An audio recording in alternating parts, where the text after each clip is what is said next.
On the Medical Watch, some insight into one cause of Alzheimer's. And as medical reporter Dina Baer tells us, it came as a surprise to researchers. Lourdes and Ben, doctors found a childhood medical treatment years later appears to have caused Alzheimer's disease.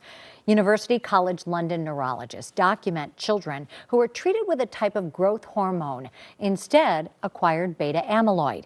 When beta amyloid protein builds in the brain, it causes Alzheimer's disease.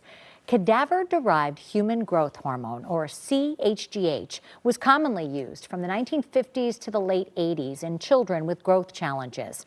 It was stopped due to an association with another acquired illness, Creutzfeldt-Jakob disease. Those patients were found to have premature deposits of amyloid beta. Upon further examination of the samples originally used as medication, scientists found beta amyloid in the CHGH.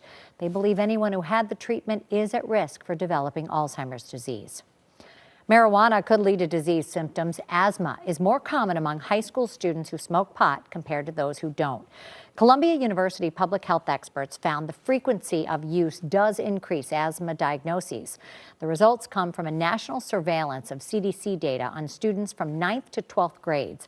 The results did not change depending on legal status of marijuana in each state. People lie when it comes to being sick. The Association for Psychological Science reports people are inclined to hide a contagious illness when others are around. A combination of various studies reveals 75% of people admitted to concealing sickness, even when they knew others could be infected. Why? Well, people worried about missing work, they wanted to go on vacation or social events. More than 61% of healthcare workers admitted they went to work sick. And most everyone questioned in a University of Michigan study said, guess what? They'd do it again.